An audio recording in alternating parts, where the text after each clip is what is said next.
Gang Territory, Chapter 4, Number 26, Part 3.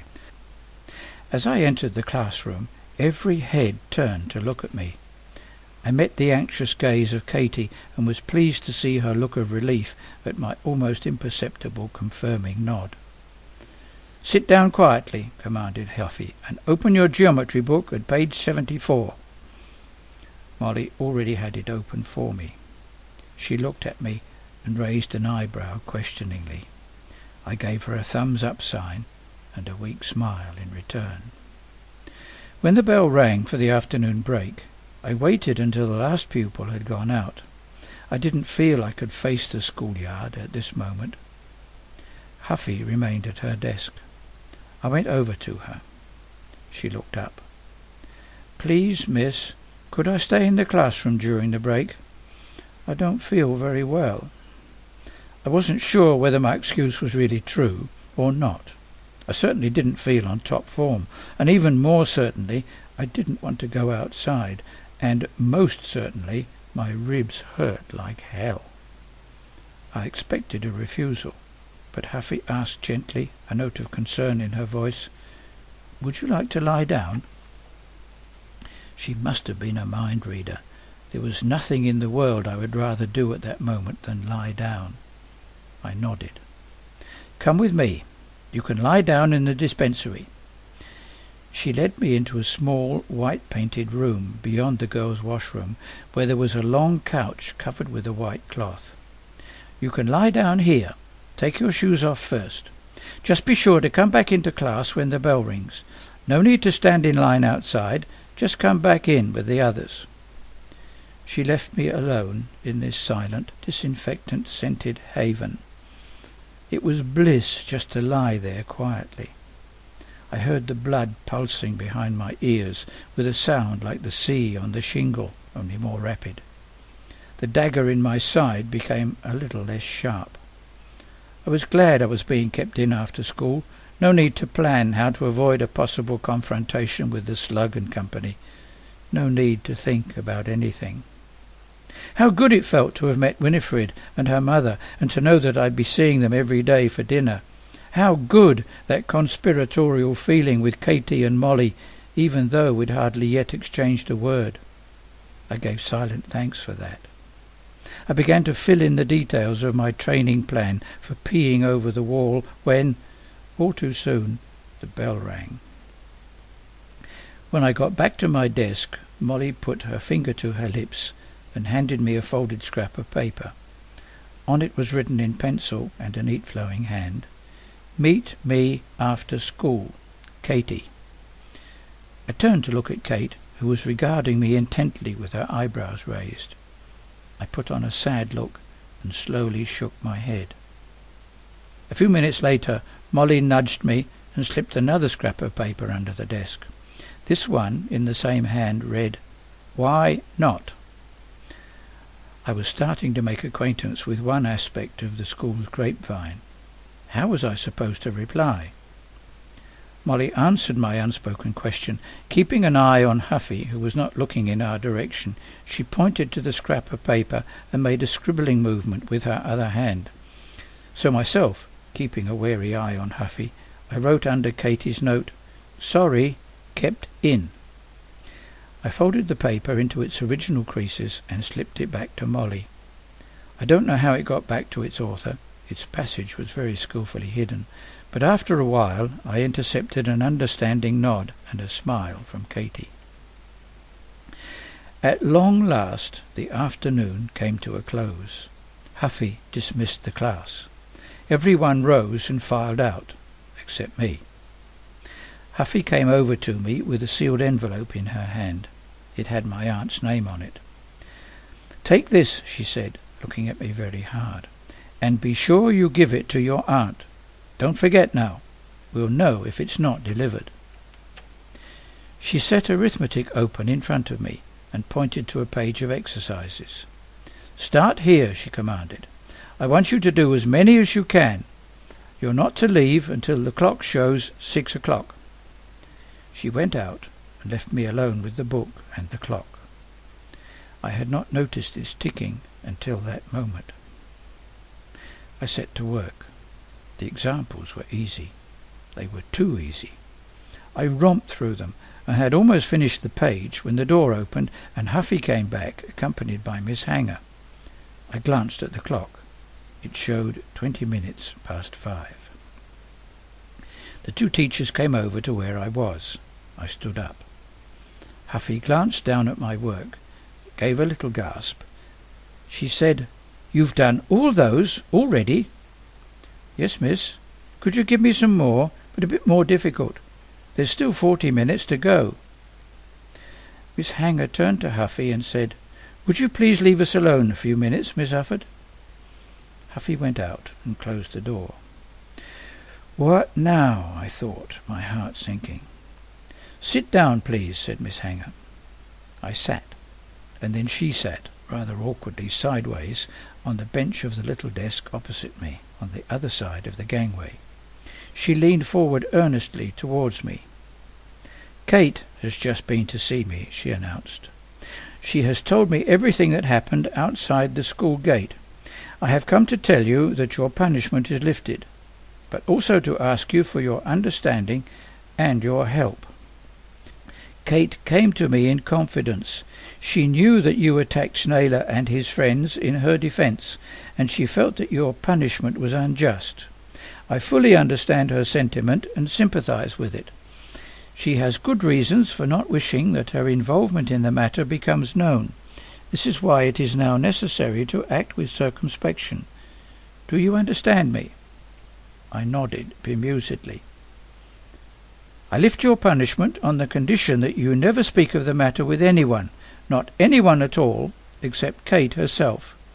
Do you give me your solemn promise of that?" Never before in my whole life had any adult ever spoken to me in this manner. It was an impressively solemn moment that called for an appropriately solemn gesture. I stood up, placed my right hand over my heart, and said slowly, "I promise, upon my honour, never to speak of what happened today just outside the school gate to anyone except Katy—" I broke off. "What's her surname, Miss Hanger?" "O'Han." "Katy O'Han," I continued. "So help me God." I took my hand off my heart and held it out to Miss Hanger. She took it and held it tightly quite a long time. "It must remain a secret," she said, looking me in the eyes. "Our secret," I repeated. "Come with me now, and I'll let you out. Not by the porch door, it's locked. I want you to follow the same procedure tomorrow, Friday. Stay in the classroom after school until I come to fetch you. Is that clear? Do you understand?" I nodded my understanding. She then led me along the corridor to her study, and then through into a small washroom where there was a door leading into the yard. "This is my private door. Nobody uses it but me. When you get outside, I want you to turn to the left and go quickly to the gate at the corner of the yard that leads into the churchyard. Go through the gate and follow the wall to the main entrance of the churchyard. Go out into Shipyard and you'll find yourself near the approach to the bridge. Kate is waiting for you there. Have you got the envelope Miss Ufford gave you?" I reached into my pocket and held it up. She took it from me and said, rather dreamily, "Perhaps I'll send it by the post. Posted letters sometimes take a long time to arrive. They even get lost, particularly in time of war." I found myself getting to like Miss Hanger very much. She opened her private door a crack and peeped out. There was nobody in view. "Right, off you go, and don't forget, wait in the classroom tomorrow until I come for you." I set off smartly to the left, keeping close to the school wall. At the corner of the yard I discovered the gate into the churchyard. Glancing back, I saw that the school door in the porch stood wide open. Miss Hanger didn't want Creepy's mother spotting me leaving before my punishment period was up. Even head teachers are capable of white lies sometimes, I thought. The idea comforted me. I found Kate waiting for me on the bridge as announced. "Come on, we've got to hurry," she exclaimed as soon as I was in earshot. "I nearly set off without you." She began trotting quickly in the direction of Lyons Avenue. "What's the rush?" I called. Her trot hurt my side. "I'm late already. My mother is expecting me. If I'm not home in 5 minutes, she'll begin to worry. At dinner time I was late. You know why. And if I'm seriously late again, it could be disastrous." The trotting was agony, but I had to find out what the mystery was, and why all this secrecy was necessary. "Katy, can't you slow down to a gallop just for a moment? Please, we need to talk." She slowed down to a fast walk. "What is it?" she said, slightly irritated. "Isn't it enough that I get you off the hook with Miss Hanger?" I felt annoyed, but then she didn't know that I'd been hurt, and I wasn't about to tell her. "Katy, look. What happened today was on your account. I've been through a lot because of you. Just tell me, please, if it's not too great a secret, why you didn't want me to let on that you were being bullied by the slug." At this she stopped, and tears came into her eyes. "I'm sorry. I've been selfishly thoughtless." This wasn't my opinion, but I wasn't going to stop her now to say so. "It's just that my mother thinks that Widlington School is too violent. She talks of sending me to a private school in town. I'd hate that. I don't want to go away from my friends here. If she knew what had happened today, she'd send me to the private school straight away. Please, please don't breathe a word to anyone." "I understand," I said as gently as I could. "I wouldn't want you to go away either. You can count on me. Go on ahead now. We can talk some more tomorrow." "Tomorrow," she confirmed, and started off at a run that set her long shiny braid dancing and shimmering behind her. I followed much more sedately. As soon as I arrived at my aunt's house, I set about laying the table for our evening meal and peeling the potatoes. I then went out into the garden to do some weeding as my aunt had instructed, but bending and pulling at the weeds hurt my side so much that I decided to go in and lie down for a few minutes. Ooh, it was so good to lie down. I fell asleep. Some time later I heard my aunt arrive, putting her bicycle noisily in the shed. She came in and said grumpily, "I thought I told you to weed the garden." "Oh, sorry, Aunt, but what with the first day at school and everything, I felt rather tired." "Tired? What business has a young lad like you got being tired? Wait till you have to go out to work, then you'll find out what being tired really means." "Yes, Aunt," I replied meekly. She peered at me closely. "What happened to your face?" "Oh, it's nothing. I got hit by a branch from the hedge." "You should look where you're going, instead of daydreaming." "Yes, Aunt. I'll be more careful in future." "So, how was your first day at school?" "It was okay." "Did you get on well with the other children?" "Yes, Aunt, particularly with Mrs. King and Winifred." "They're good people, but don't you be getting too familiar with them. They're only village folk after all, and I don't want you to pick up their uneducated speech." "I hear you, Aunt." "Were you respectful towards your teachers? I expect to hear good reports of you at the end of term." "Yes, Aunt. Everything worked out okay." "I hope so," she replied ominously. I thought of the letter from Miss Hanger that so recently had been in my pocket. My aunt turned on the wireless, and we sat down to eat. After the meal I said I was tired and asked if I could go to bed. My aunt seemed only too pleased to get me out of the way. "Off you go then. Wash your neck, and don't forget to say your prayers. There's a torch on your dresser, but you're only to use it in case of a power cut." "Before I go to bed, could I ask you a question?" "What is it? Be quick. I want to listen to the wireless." "What's the number of this house?" "It's Fernside, of course," she snapped. "How can you be so unobservant?" "Yes, Aunt," I said, trying hard to keep calm. "I know that Fernside is the name of the house, but what is its number? Doesn't it also have a number, like hymns?" "Like hymns?" echoed my aunt. "What a question! Have you gone completely daft? You're just as peculiar as your mother was." I bridled at this. I could scarcely remember my mother, but I was not prepared for anyone, not even an aunt, to insult her. "Please leave my mother out of this. Hymns have a name as well as a number.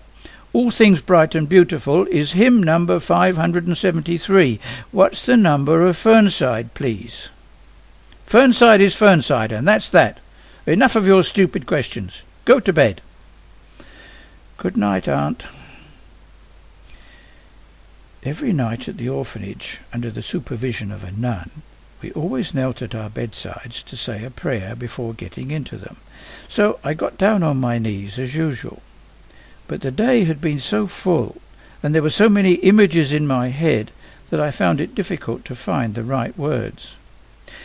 "Is it okay with you, God, if I skip the words for tonight? Could we just go along with the pictures in my head? You know everything there is to know, so I know that you can see them. The day was a bit rough at times, so I'd just like to say thanks for being around and helping. Thanks too for the good bits. There are plenty of those as well, not least meeting Katy and Molly and Golf Ball and the Kings. I look forward to seeing them again tomorrow, but not the Slug and Co. Perhaps between us we can work something out to avoid further trouble. If you've got any ideas, please pass them on. For now, I'm too tired to think. See you in the morning then. Good night." As I got into bed, a sharp stab from my ribs reminded me again of the day's events. Normally I was not very eager to go to bed, but this night I had never before been so glad to get between the sheets.